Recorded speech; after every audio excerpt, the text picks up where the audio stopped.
Waheguru Ji Ka Khalsa, Waheguru Ji Ki Fateh.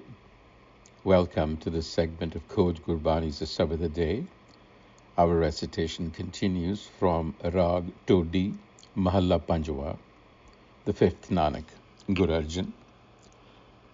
The recitation: Todi Mahalla Panjwa, Manukh Bin Bujhe birtha aaya, Anik साज cigar बहु करता, जो मृतक ओढ़ाया।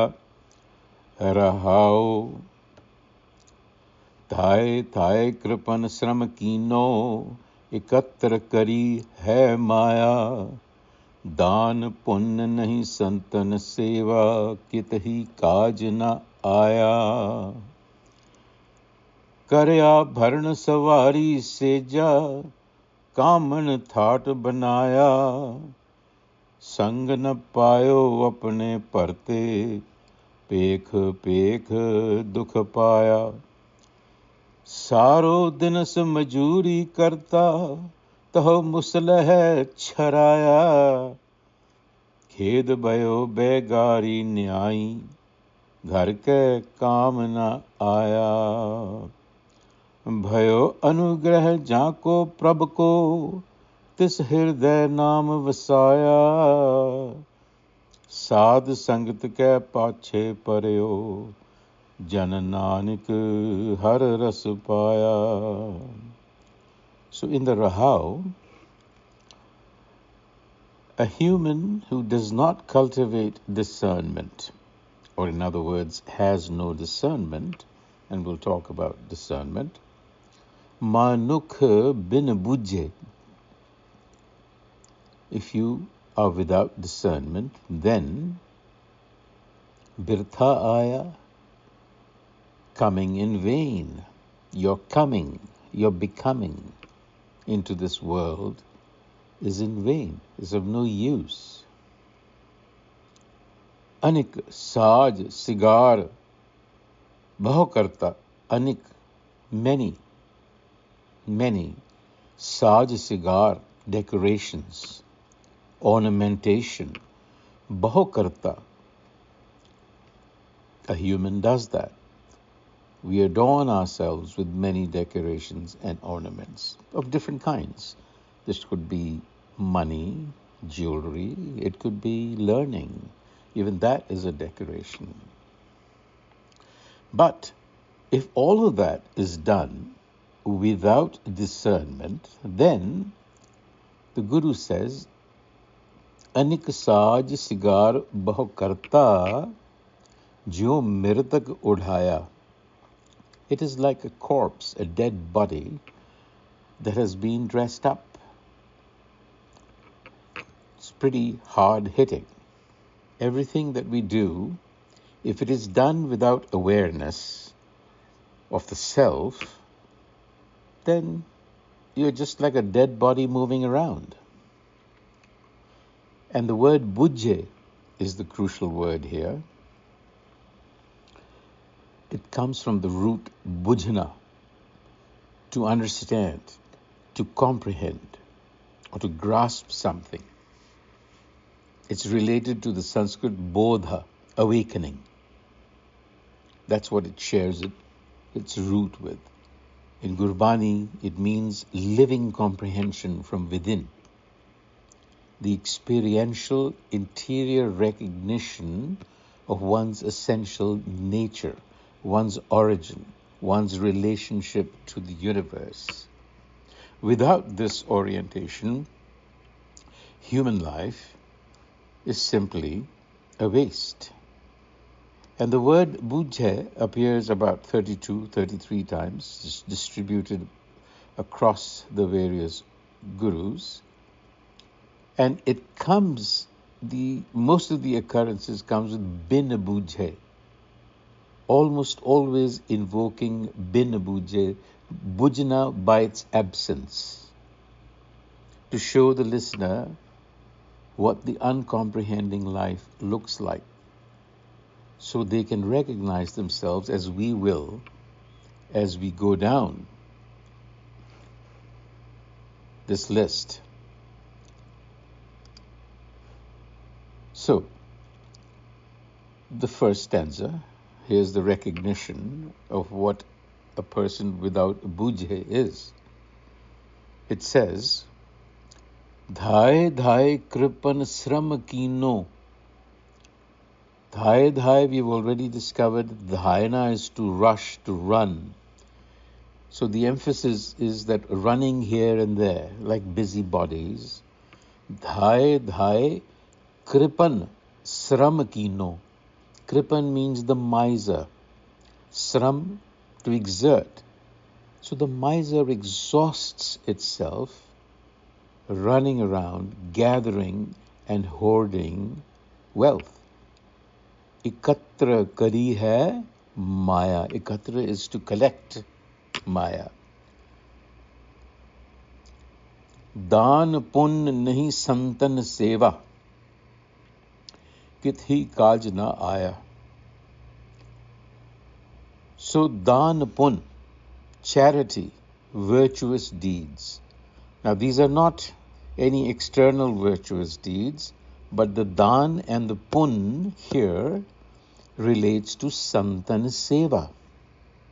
Santan seva is the daan pun.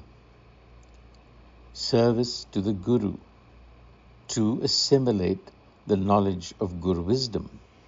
So the Guru is saying, you haven't done that. Kitahi kaj na aya.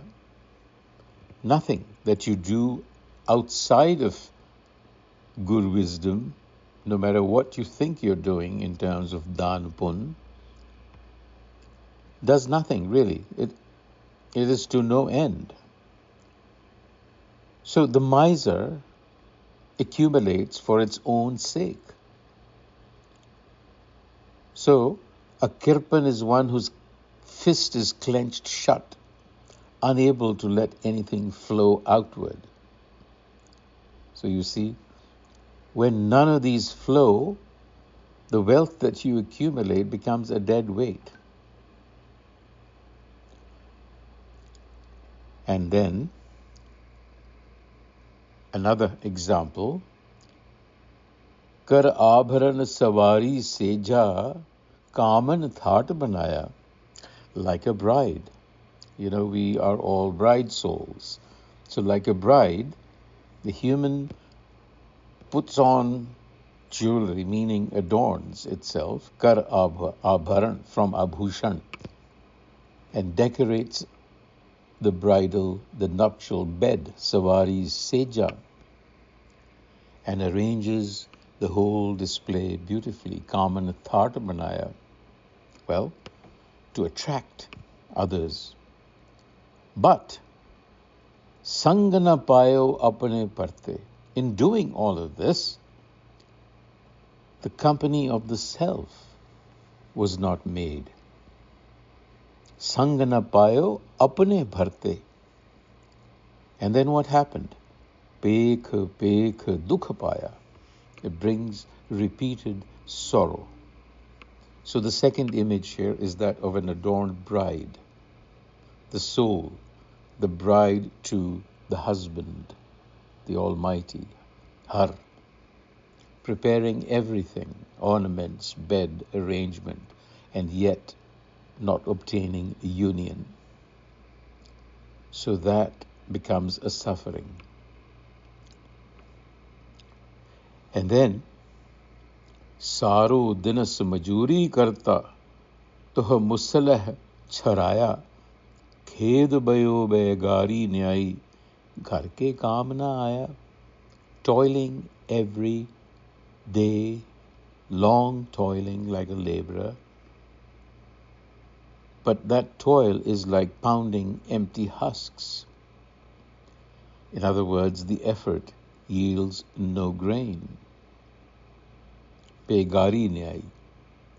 So it is like forced, unpaid labor. Nothing of this comes or is of any use in its true home. So this is the third image of a laborer pounding empty husks. To pound chaff all day with a pestle to maximum effort, zero nourishment. and you feel like a conscripted unpaid laborer. And then now here the pivot. Bhayo anugrah jako prabhko tis hirday naam vasaya sad sangat ke pache paryo jan nanak har ras paya.